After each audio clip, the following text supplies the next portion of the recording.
Welcome to all Embiid haters, including present company. Welcome to another episode of the Uncensored Philly Sports Podcast. You're here with Wayne and Tim. Ephraim is on his way. Ethan is off tonight. He just was hating on Embiid a lot earlier. That's all. But this was a good win. I'm saying let's keep it a beam. We ain't had Harden. Then Maxey went down in the first half. It was looking a little bleak. Maxey started cooking a little bit too when he went down. Lo and behold, our role players played a role. Mm-hmm. Melton hit some clutch shots. Niang hit some clutch shots, played some tough defense. Shake started cooking for a minute. It is a beautiful thing. It's a beautiful thing. And we just beat the Bucks, who was what the Bucks was like 10-2 or something like that. Some crazy record or something like that coming into the game. They're the second best team in the country. Yeah. So, well, tonight they're the third best because we put a whooping on them, so we up.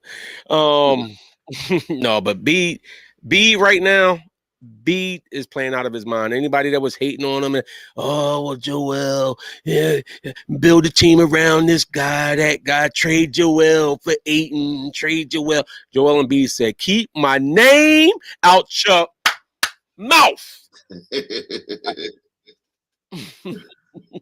Listen, all I'm saying is kudos to the 76ers and how they stepped up, because everybody stepped up. I mean, everybody stepped up. Niang stepped up. Melton stepped up. Milton stepped up. I love what Doc did playing Paul Reed and Joel Embiid at the same exact time. We've been asking for him to do that. And we was like, especially you got Lopez and Giannis, 2 7-footers playing, play them 2 big boys. And it worked. It worked. So I'm saying keep doing that. We gotta adjust because we was out without Tobias, without Harden, second half, no Maxey. And the bench players decided they showed up. They're like, yo, we could play, just give us an opportunity. And Doc, I gotta get Doc for props. I thought he coached a very good game today. He said he matched them. He matched with their coach. So all in all, this is a good game. And Joel down the stretch, because even though Joel had a lot of turnovers, excluding the turnovers, the Bull balled out tonight. And then you got to give him the props. And down the stretch, because Lopez was going back and forth. Lopez was dating him up nicely. It wasn't going back and forth. But down the stretch, Joel took over that game, so I'm proud of the boy. This is a good game. This was our signature win for the year. This was our signature win. When y'all was trying to say Joel and Lopez was going back to back, Joel had like 24, Lopez had 15 points, and y'all was talking about some Lopez giving Embiid your business. I told y'all Lopez make it hard on Embiid. He was. Embiid said, "Shut your mouth." Don't sit there and say that Lopez don't make it hard on Embiid, because he does. Even the commentators because Embiid got his shot ate up twice in a row by Lopez on the same possession. Okay. So I'm saying Lopez plays a well. That's a good matchup for him. So what Embiid did tonight was he said, okay, I might not be able to score on you down low all the time, but guess what? My mid-range game is working. He was hitting that shot was money down today. That's what makes Joel. And this is why when you hate on him and you say we could just get any big man in there just to grab rebounds, this is why Joel Embiid is special, because he can make the mid-range shot. He can handle the ball. He had like 8 assists. He did his thing. We're not gonna hate on Joel. We're not gonna hate on him tonight. I don't hate on him. You not gonna hate on him, hopefully. I'm not hating on him. I thought he played outstanding. Lopez had 4 blocks, B had 3. He played well. Mm-hmm. What do you want me to say? The ball played. No, I ain't got to say that. Well. No, Brandon. Honestly, see this. I kind of think that people overestimate. I get it. The Bucks are good, but the Sixers play the Bucks tough. No, we don't. We lost. What are you talking about? We lost 8 of the last 9 games to the Bucks. You're saying we lost 8 of the 9, and how much were we losing by those games? The one when the B got his shot. It does matter, because if you lose 8 of the 9 games, you don't play nobody tough. Why? If it's 3-point games and close games, it's not. Well, guess what? Sixers won 2 of the last 3. Now, how about that?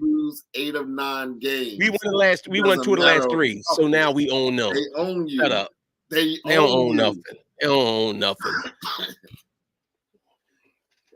Plus, right? You saying Bucks watched us 8 of the last 9, and when you go through those games, look at how many of them games Embiid didn't play, or Ben didn't play, or Tobias didn't. But we never played them with our whole roster. If you go back and look at those games, we never played them with our whole roster. And they had a lot of missing on personnel as well. That ain't true. No, they didn't. Lopez had back injuries. He didn't play up until the very end of last year. He was out the entire year with back injury. This year, the boy Middleton hasn't played at all. And then we're going to play half of the game. Drew Howard. And we ain't have Maxey for the second half. We ain't have Toby, and we ain't have Harden. And say, yeah. For the Sixers, but not for the Bucks. But you sitting there talking like teams. They were close games. They were close games. The last few times we played, it was close games. We won and they won. We lost 8 of 9. So they own us up until. You're saying 8 of 9. I don't care about 3 years ago and stuff like that. I'm talking about in the last year. If you play a team 4 times you play them 4 times a year, 3 and 4 times a year. So this is the last 2.5 years. Mm-hmm. And when we play them, like I said, when you go back and look, Embiid didn't play a few of those times. They've been owning us. And own these. We 2 out of the last 3 against them. Own that. We got revenge. So I'm happy about the revenge factor. So this is a good game. We needed this game. And I love the way Embiid played in this game. So I'm happy. This was a very good game for us. Niang, I'm looking at Niang. This was a good game for Niang because Niang usually when he playing against a top kind of competition, he kind of, you know what I'm saying, sometimes be hit or miss. But he played tough defense. I thought the team scrapped together well tonight. Shake, I just wish Shake could be consistent, bro. Honestly, I just wish it was a few. I wish Maxey was more consistent. I wish Shake was more consistent. Niang, if these dudes could be more consistent, and I'm not saying they got to be stars and superstars, but if they could just be consistent in their roles, this team could be so much better. I mean, I agree with that. I also believe that they had opportunity to play though today. Like they took all of Maxey's second half minutes, so they knew they wasn't gonna get yanked out, so they was playing freely, and you see the results. They played well. I gotta give a Shake. Shake looked like, okay, I gotta step up because Maxey's not here. Same way with Melton. Melton hit that big 3 in the corner when it was almost a turnover when Joel threw it high. He grabbed it. That was a pivotal shot. I'm not hating on Joel. I'm just saying it was almost a turnover. But let Jalen Hurts throw a pass like that and somebody catch it. You be like, that was a great pass. It hit the hands. It hit the hands.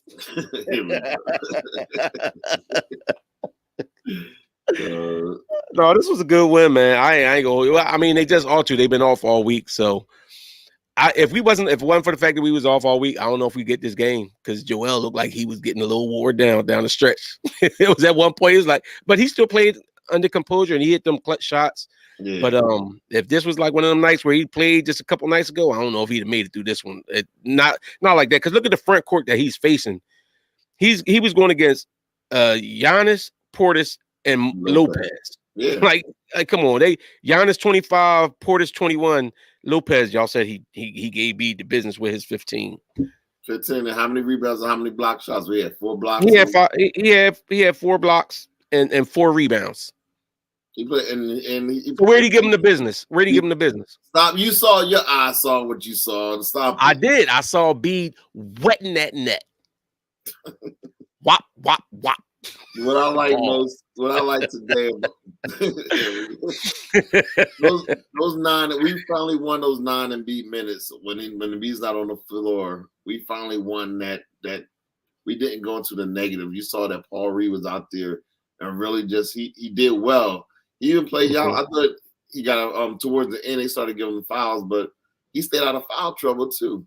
And that was remember he's been getting in a lot of foul trouble once they get out there, but.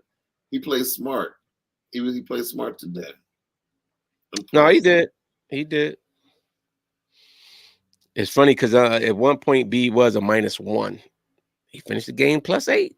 He came down the stretch. That was down the stretch. That was all. But yeah, I remember. It's funny, people not on here tonight, but I remember people tell me how the big man can't be your main player coming down. You can't have the big man as your main guy going down the stretch of games, all that type of stuff. Big guy look good tonight. Look good for the past week. Yeah, he is. He said you a narc. That's a hate. All right, I got a serious question. Is Joel Embiid a dirty? I put that in as one of the questions in the title. Is Joel Embiid a dirty? When you say dirty, I mean, what do you mean? All right, last playoff game, he steps on the ball and takes him out the game. And Stop. I mean, Joel has these signature. Oh, I didn't know I did these type moments. Is he dirty? Joel gets beat up night in and night out. And you want to talk about dirty? I don't want to hear that. What people do to him. No, because guess what? I'm going to tell you like I tell y'all when I'm on the court. If we going to play that way, we going to play that way. You want to play physical, you want to do extra grabbing and holding, you might catch an extra forearm or you might catch an extra shoulder. If you want to play prison ball, we going to play prison ball if the refs ain't going to call it. You see what he did to Marcus Smart earlier this year? Yep, good. And look what Marcus Smart has done to him over the years. I ain't trying to hear that. That's basketball. The evidence speaks to him being sort of a little dirty player. That's in my opinion. And tonight, because you saw that hit that he did, which was not a move at all. It wasn't a basketball defensive play. It was just more so he just elbowed the crap out of Giannis in his chest. And guess what? And just like MOC said, Giannis comes out there with them sharp elbows all the time. You know what I'm saying? Swinging them Jones. Hey, we got Sir Light Skin in the building. What up?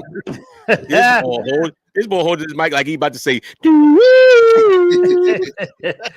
what's good out there in chocolate podcast land? What you got? How my mic sound? My mic sound right? Oh, you sound good. You ain't got no backup, no echoing going on. None. Tim, you living tonight is a bona fide hater, but however, that play was dirty. I'm not saying he's a dirty player. That play by Joel was dirty. I will have to say that because you could see he leaned in with the forearm. That was a dirty play. That should have been a flagrant 2.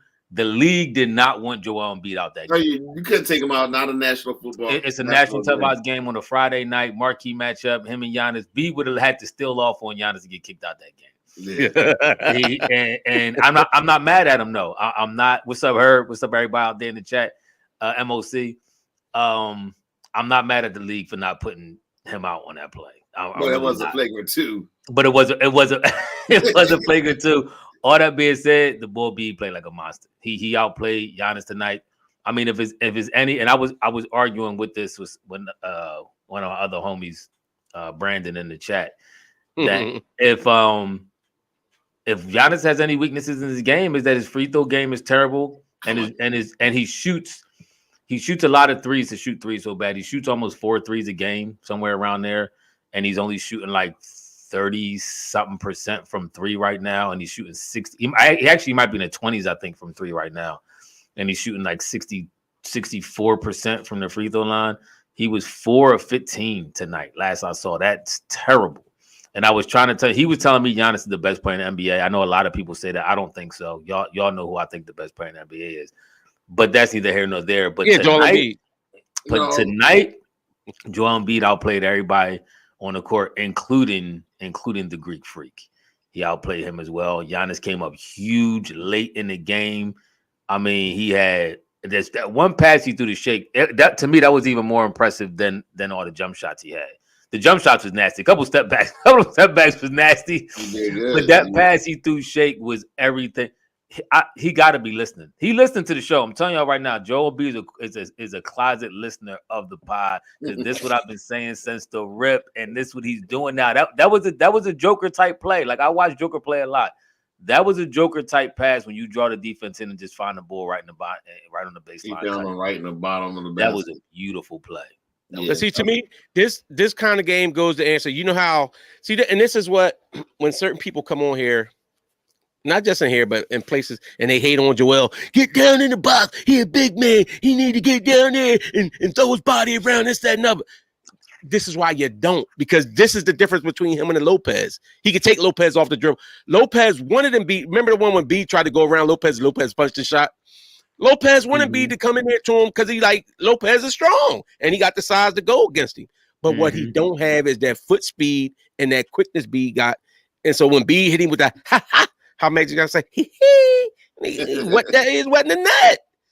This is what makes Joel Embiid special, and that's why I get irritated when guys get mad at Joel for shooting a mid-range shot. That mid-range shot, when his mid-range is cooking, Joel, he's unstoppable. I think people. I'm sorry. Go ahead, Tim. You got something. Oh yeah, Red. I'm gonna answer Redman. Redman. He got a question like, "What weakness does Embiid has?" Oh, he said, "Tim, answer, play." Okay, he called you out. He called you out direct. All I'm saying is that Joel. When he's on, he's on. I can't really hate on him, but he does turn the ball over a whole lot. He turns the ball over a lot. Tonight he had 5 turnovers. He gets injured a lot. He does a lot of things, but today's not the day to harp on him because he carried the team on his back when everybody went down. So I'm not going to take this time. But I know in the playoffs, when these games really count, there's a lot of times where he just is not. So we're not going to jump that far ahead. We looking at just like I vowed to do 2 years ago with Ben. We're going to take it on a game by game basis and let the playoffs deal with themselves when they get here. And right now, Joel Embiid is probably playing like 1 and 2 best player in the league with him and Curry right now. It's between him and Curry right now, in my opinion, who's the best player right now. I'm not saying he's completely surpassed Giannis and all that kind of stuff like that. But as consistent right now, Joel and Steph Curry are 1 and 2, and you could take either one as 1 and 2 in the league right now. Hey, Wayne, my thing to you was the only thing with Joel, when people say about Joel not being the block enough, is when he has the physical advantage. I think that's the problem, at least for me. When I see you have a clear-cut physical advantage, people want to see you abuse that physical advantage. What's the physical advantage that you're talking about? I'm talking when he plays against somebody, even like when he plays against somebody like Mr. Bull from Boston, Horford, or somebody like that, like somebody who's clearly taller than, has more size than. Now, Horford's stronger as ox, don't get me wrong, but not even Horford in general. Just players. Mike's starting to pop up a little bit. I think it was coming out my bad. Players of that size, you kind of want to see him dominate. But that's why we saying we want to see him dominate. But when you put him down in the box and they start swarming and double teaming and triple teaming him, whereas though when he's out there on that wing and he has the option to take him off the dribble or shoot the mid, and then I'm not saying I want to always see him outside, but I don't want to see him be just going down, plodding down into the paint and waiting for the ball to come down there like that. That's what makes him special. That's just like Akeem. What made Akeem special was he had a handle. He could do. That's like telling Dream J, just go down in the post and muscle up against dudes. No, that's what Shaq did because Shaq had it like that. But Akeem didn't have the size that Joel Embiid had either. Akeem was a thinner, more athletic center. He didn't have the weight that Joel Embiid has behind him. Joel Embiid probably coming in at 300 pounds. Akeem was never near that size. So but Joel Embiid also is fleet of foot and got and can. No, he is. But that's what I'm saying. But use to your advantage what you got to your advantage. I'm not saying I don't want to see him do all the other stuff, but when you don't have to, if you could physically dominate somebody, physically dominate. I'm not mad at people for wanting him to do that sometimes. The situation calls. Brandon Stooks. But I was like, my bad, Tim. Put it back up there. I was trying to show it too. Brandon hate. I mean, both hate on Curry because he light skinned, and I'm cool with that. I understand what that comes with it. But let's get in the narrative that Curry doesn't play defense. Y'all do realize Curry was the 13th ranked defender in the NBA last year, and he's vastly improved on his defense. Always tops and steals and all kinds of stuff like that. He's probably the most complete he's ever been in his career right now. And that's why I say either him or Joel is the 1 or 2. Me personally, for my money, I'm taking Curry because he's done it more consistently in bigger games over the course of time. But if you're talking right now at this moment, I'm not mad if you say you going with Joel, but they both playing incredible right now. And Luka to me is not in the conversation. Luka's in the top 5, but I know a lot of people like to throw Luka around MOC. I exposed y'all Luka's stats, I think the last podcast or 2 podcasts ago. How many times they parade him to the free throw line every game. He's a great ball player. I'm not trying to say he's trash by no means. He's a great player, but in my opinion, he's a little overhyped and overranked. But that's my That's my commentary on it. And his offense, his defense, you're right about that as well. Outside of actually stepping up big time on defense right now. But no, he's not carrying them. MOC. I'm sorry, he's not carrying them. I mean, they're not playing good. The Warriors are not playing good at all. It's not him by no means. Just the Clay hasn't played well. Poole is playing. He got his money, and his game has completely. He's turned back to a pumpkin. He had 2 points the other night. 0 for 5 from the field. Only made 2 free throws. Wiggins has been like he's kind of around where he's been, but not as consistent. And this is really. And they bench. I'm sorry. And they bench is not good. You're right. Let's get back to the Sixers, but their bench is not good. Their bench, Warriors bench is not good. But speaking of benches, I heard Wayne talk about this earlier. Wayne and Tim, the bullshit Milton deserves some kudos. He balled tonight. He balled. When whatchamacall, him and Melton played good. When Maxey went down, them other boys stepped up, and that's why we was able to win this game from contributions from Melton, and Niang had a couple big plays too. Yep.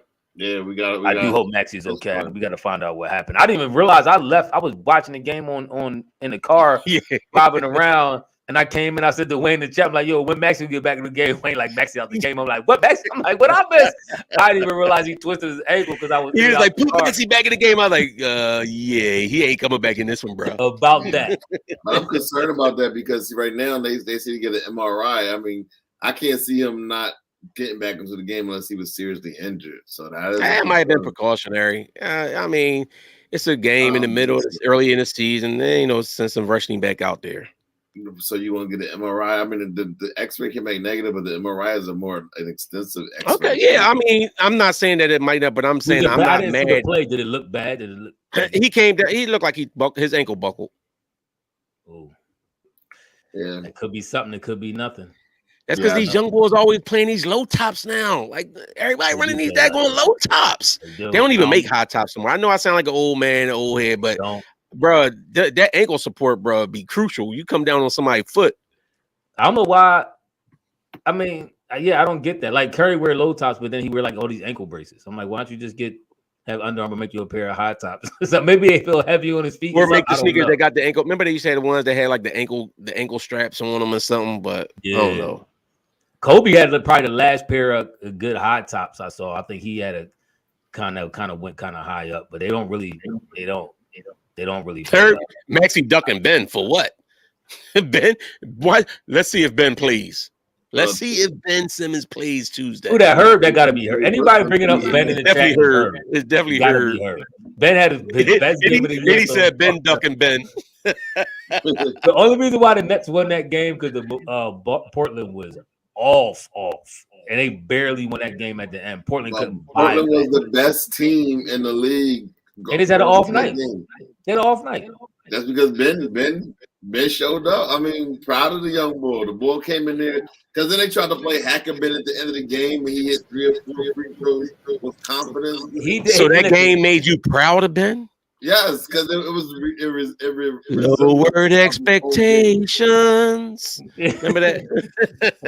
Tim got lowered expectations. He was talking about Ben was going to be a superstar. Ben was this, that, and now he's like, I'm proud of Ben. He had 14 points.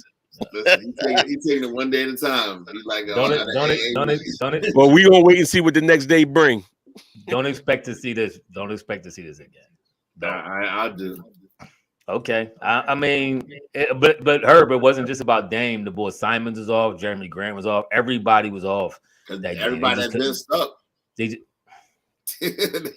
just couldn't buy a bucket. They just couldn't buy a bucket. That's all. Ben is the same Ben. He ain't changed. He ain't changing that. But it was a good win, man. I was glad to see us finally get over the kind of really getting over the hump of Milwaukee. Because like Wayne said, it wasn't a complete domination. We lost some real tight games to them. But it was finally good to see us win, especially with a depleted team, no Harden, and then Maxey missing the whole second half. That was huge. Embiid is he dialed in right now. He's dialed in right now.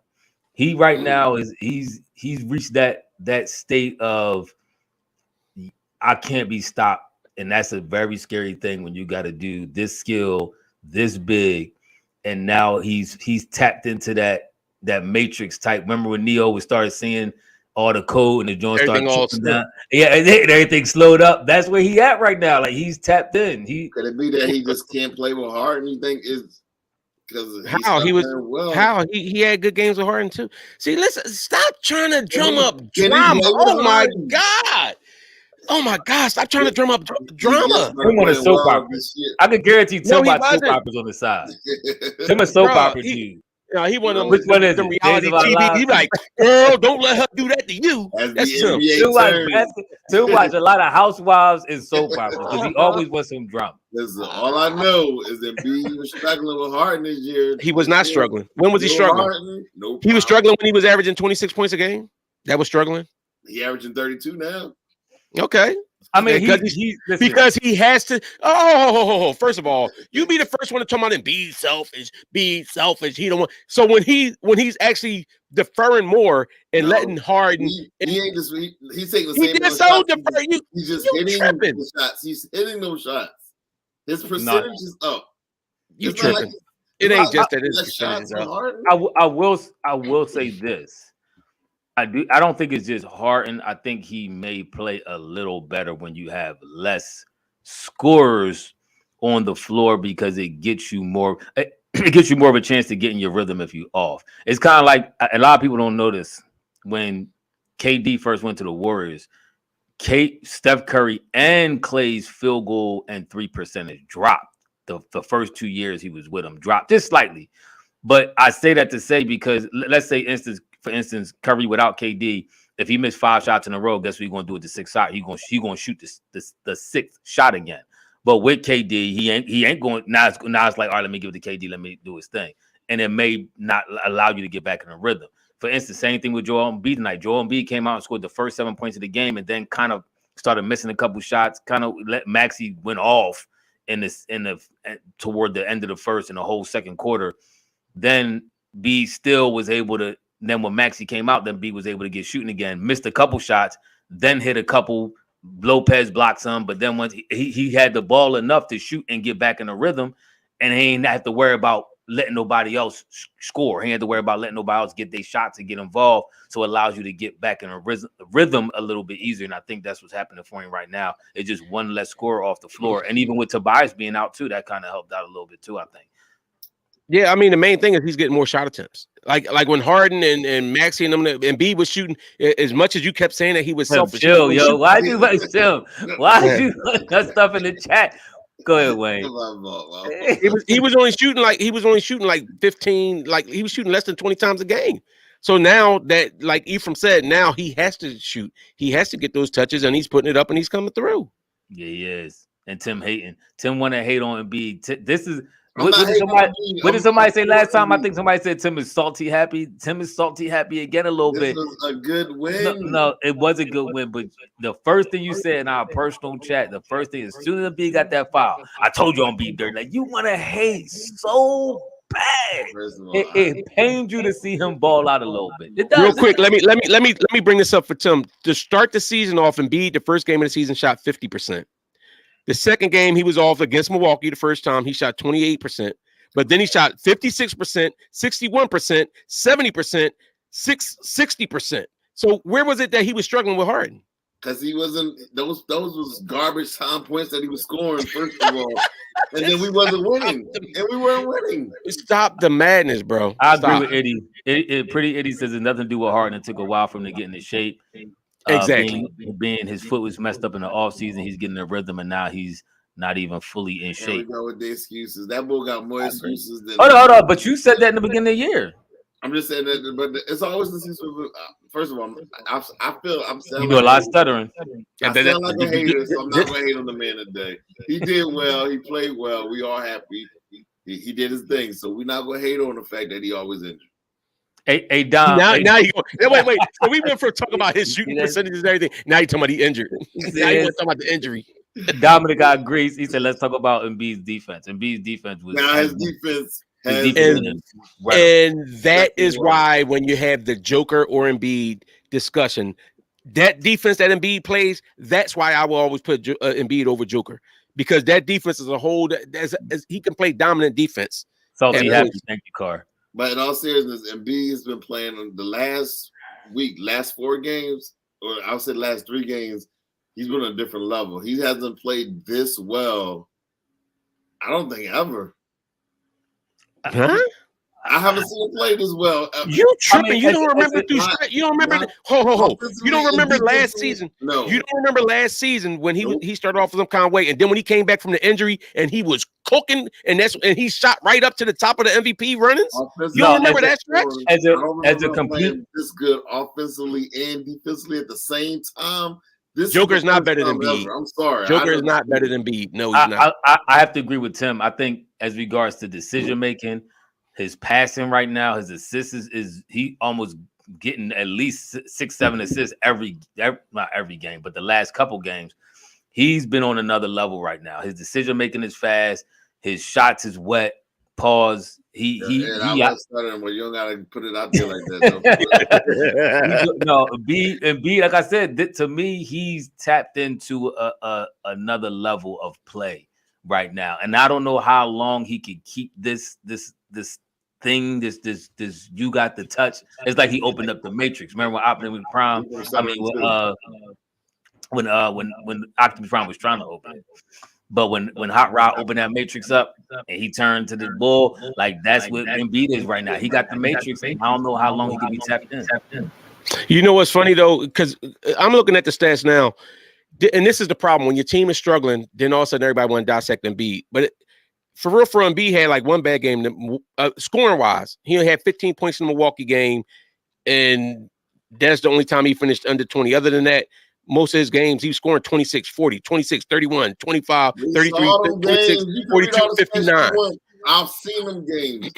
You can read all the stats you want. But you're talking like you talking about him struggling and can't score when Harden's on the court. He was scoring when Harden was on the court. The team just wasn't the same. It wasn't. You know what the difference lead to winning basketball. You know what? You know why they were losing? We were losing. Yes, because our bench was trash, and they're finally starting to play. We said this every game.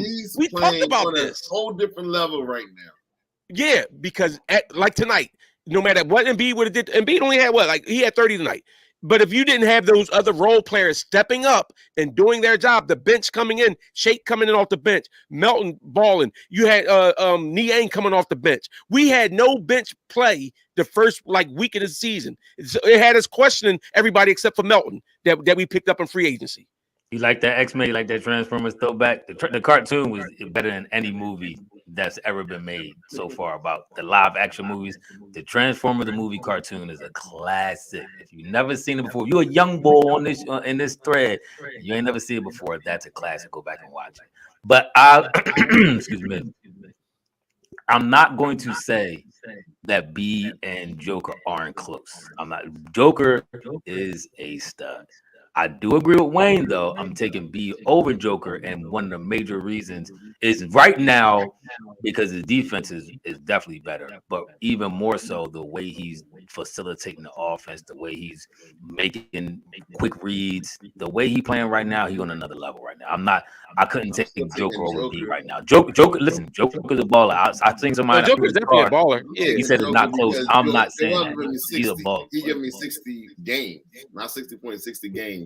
And Joker's gonna give me all 82. So just did Joker give you 59 points? B give you 60 points too. Hey, Brandon, but Joker's gonna give me 15 assists, which will add up to 60 points. So. And he'll also give up a whole bunch of baskets because he can't play defense. No, don't do that. He said Jay Carson, Joker, Steve Nash. No. Joker is certified. I don't know how many people watch Joker play. Y'all know I watch a lot of West Coast games. I'm up. I happen to just. So what you saying? Him comparing Joker to Steve Nash is bad? You told me Steve Nash was a GOAT. No, I said Steve Nash the GOAT. I said Steve Nash. I said Westbrook. That's what I said. I said he wasn't. His career is not better than Westbrook, but we continue. He was a better contributor to his team winning than Westbrook, in my opinion. Westbrook contribute to a team getting to the finals. What, with KD on the team? You mean? Okay. I'm talking about when Nash got on that team, that Phoenix team, they was one of the worst teams in the league. The very first year he played with them, they were shot to one of the best records in the West. Now, don't get me wrong, it wasn't like it was a terrible team, but some of them players that was on that team was still on the team, including Amari Stoudemire. Like, I think the year before, the whole season, but Nash got on that team, and Nash was lighting that thing. Nash the baller. Nah, Marion was balling. The reason why I say the Joker, because the Joker gives you more than what Nash gave you. He was a great passer. He really didn't have no defense. He, rebounding and all that was like, and he was a solid shooter. Nash is actually a great shooter of the ball. Didn't shoot that much, but his field goal percentage is very, very high. But Joker is a all-around offensive. Exactly right, man. Ain't bad. It's not as good as it be, but it ain't bad. Yeah, I know he had on the team. He had a good team. We had a good team on there, but that team, a lot of. Hey, guess what? And as good as that team was, and they gave him MVP, he was going in as the #1 seed and losing in the playoffs every year. When they lose in the playoffs every year, they went to the. I think they went to the. If you're the #1 seed, they only made it to the Western Conference Finals once. They only made it to the Western Conference Finals once. San Antonio, you talking about historically great teams? They weren't making it to. Okay, but they wasn't making it. They was losing to historically great teams. The teams they lost to more likely won a championship. You gotta get your settings and computer together because it's getting echoey. It's getting staticky, echoey. All right, but anyway, this is a nice. We play it back to back, so tomorrow we back at it again. So I don't know, but B gonna have to play because if Maxey ain't playing, you know what? Texas Scenarios, you might be right. I think he actually did lead the league. That's a good point. I can't take that away from him. That's a huge feat when you get in them steals. I mean, you're doing something. You're still creating havoc. You might not be the best on-ball defender, but you're creating havoc. That's a good stat to have. We play Minnesota tomorrow, so we play the T-Wolves. That's gonna be a tough one. They haven't been going against another big squad, another team. Another team with some size. Oh yeah, go Bear. What's their record? And Cat. That should be a nice game. I'm looking forward to that game as well. That's tomorrow at 7:30. What's their record right now? I'll tell you in a second. They 7-8. They 10th right now. They actually haven't been playing as good as a lot of people anticipated them to play so far this year. But there's a lot of teams slumping like that, so that really don't mean nothing. We'll see about midway point where things really start shaking up. Yeah, I mean, Golden State in 12th place. So yeah. But they've been playing like trash. Their bench is terrible. We'll talk about that. I'll come on here by myself one day for all y'all want to tune in, and I'll just give y'all a Golden State breakdown on what's going on. Oh yeah, that's fine. That's fine. I tell you what they need to do. You don't even come here on our pod every day. How you gonna come for some other squad? I know because I want to talk about Steph Curry and Golden State. We're gonna wrap this thing up. We'll be back tomorrow. But before I get out of here, we? Did y'all see that 50-piece that Curry dropped, by the way, too? All right, so we're gonna get out of here. But I do want to give a shout out. You said you coming hurt. All right, I see you in there. Earlier this week, 3 football players lost their life senselessly to a shooter in University of Virginia, and that was it was 3 killed. When I reading about that story this week, it broke my heart, man. It was like you in school and you don't even come home. So I mean, it was like a linebacker and the 2 wide receivers from University of Virginia. So just rest in peace and shout out to the family. Did they figure out what was any motive behind that still? I don't know the motive. Like, it was an ex-player from years past came back. I don't know if they messed with him or I don't know. That was wild. But that was a crazy story. And lastly, the boy John Collins. Y'all got any interest in him? 6'9". He's on a trading block. Shams reported that he's available. Hey, Redman, chill. Redman, chill. Yeah, I would definitely have interest. I mean, what they looking for? What's the problem? Why are they talking about trading him? I don't know why they want to trade him, but he's averaging about 12.7.5 rebounds.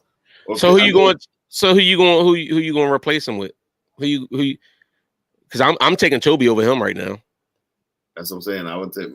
He has 4 years. I think he had like 4 years left on his deal. So he just signed the deal. So maybe they try to get out underneath that deal, and maybe they want Tobias because Tobias only have 1.5 years. Maybe that may be a good trading party. Why would it be a good trade? Look, we had this discussion before, and I told you I think Toby gives you more than Collins does. 6'9", will be helpful for Joel for rebounding purposes, just being there. We almost last in rebound. We're a small team. So if you got I'm not trying to lock him into no 4-year contract at that money that he's getting. Why not? He's only 25 years old. How much is it? How much you getting a year? I mean, he got like one of them, not Supermax deal, but he got like a up there. It's just like 100. He got one of them Toby contracts. He got one of them Ben contracts.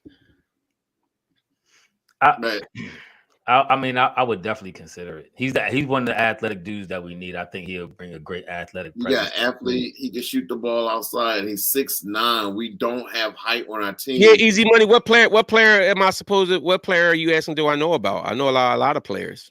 Yes, I do know about other players that's not on the Sixers. What's the point of that? I probably know more about ball. I probably forgot more about ball than you ever known. Who ain't arguing with? Easy money. Easy money. Sixers. Guess what? Toby might be done, but I'm looking at see, and this is where you talk ball because I'm not. We got dudes. We had Toby all these years on that contract and that money. I don't want to lock into another 4-year contract on a dude that's not going to give you nothing. We just got out of Ben's contract and we about to get out of Toby contract. I think Collins would give you more with a player like Joel Embiid on the floor. I think he'll give you a lot more. I think he'd be huge for us. Then why is Atlanta? Think about this. Why has Atlanta always been? Remember before he wanted the max. The only reason he even got the contract that he got was because he played in that Sixers series and he balled out a little bit. He ain't even balled great, but he had the flashy dunks and stuff like that. That guy. Remember we was talking to the Atlanta fans and they was talking about how he's their Iguodala. He's their Iguodala. They wanted more. They thought he was going to bring more than what he is, but Iguodala fit perfectly in the Golden State system. I think it fit perfectly in ours. He'll be our Iguodala. We don't need him to be. They needed him to be and wanted him to be a little bit more. We got Big Joel Embiid. We got Harden. We got Maxey. We don't need him to do that. We just need him to be height and athleticism. Block some shots, grab some rebounds, run the floor, and dunk. That's all we need him to do. He'll be our Iggy. Yeah, I ain't paying that money for him for no 4 years. Not for that talent. Nah, I'm good. I mean that's a question mark. I couldn't agree with that. That's all. I mean, honestly, that's because I hear what you're saying, but they just signed him. He just got that contract, like either last year or the year. I think last year he just got that contract. I'm not locking into that for no 4 years. You think he clogged the lane, Carr? Carr said he think he clogged the lane. I mean, like I said, it depends on how you play. That's not. I know that's not me. That's basically telling us that we're gonna be out of this joint. We'll be here tomorrow. Saying time is up. Yeah, I would show some interest. Did you hear the Sixers was interested? I didn't hear, but I heard that they are interested in trading Tobias. So if that's the case, that may be a trade partner for us. But anyway. We'll catch you tomorrow. Don't forget to like, comment, and subscribe. Hit that notification bell. We'll catch you on the next podcast. We out.